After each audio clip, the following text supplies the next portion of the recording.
Astonishing announcement tonight from the Iranians that they expect to announce the cause of the crash after meeting international investigators tomorrow in Tehran. Now, also, the Iranians say they are inviting Boeing to help with the investigation. The Ukrainians say that their experts have been given access to the black boxes. They still, though, deny missiles. The Iranian missiles brought the plane down.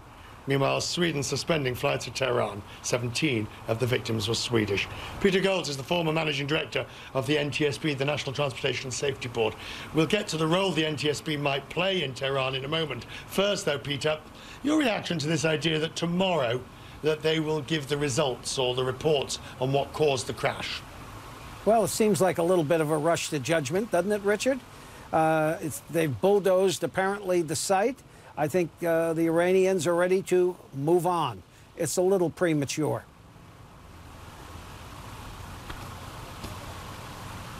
And this bulldozing of the site, or at least let's give them the benefit of the doubt and just simply say the removal of the wreckage.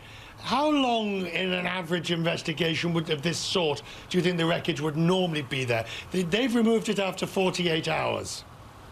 Well, they would remove it once the investigator in charge, the lead investigator, gives word that they have established a grid, they've looked at where all the pieces are, that there is nothing more to be gained from examining the layout of the crash scene. And clearly there's no investigator in charge. That hasn't happened. The Ukrainians have not been on site extensively.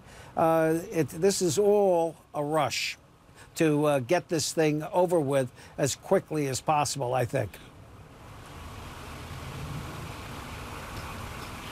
What role do you expect the NTSB to have? Having been invited, they were notified, obviously, as required by treaty, but now they've been invited to participate. They say they're looking at the extent of that participation. Well, I think, you know, it's obviously an evolving situation. The NTSB is going to be, you know, nobody's potted plant in an investigation. If they're being invited to participate, they're going to participate. They're not going to be a rubber stamp. They're not going to be, you know, I say a retiring figure in the investigation. They're going to fully participate, and I think they're weighing that very carefully. And if the Iranians are going to announce a probable cause tomorrow, then I'd say there's probably not much reason for the NTSB to go over it. They're not going to rubber stamp a explanation, you know, in 72 hours. Is it likely, though, that they would also say publicly that they're not happy with things? I mean, I know a lot of this is always done in the background under the ICAO principles of secrecy and the like, but the moment the NTSB signs on to this, they're surely also obliged to say publicly when they're not happy.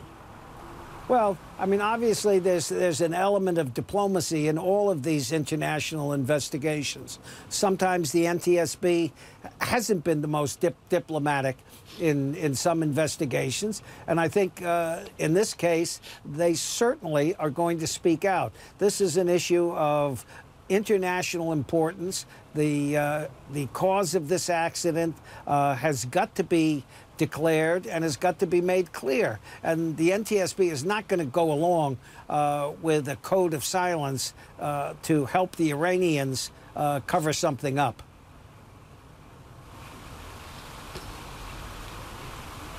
Peter, we'll talk more about this next week. I'll be back in New York and we can talk more about what the findings are and how you think that has moved forward. Thank you, sir.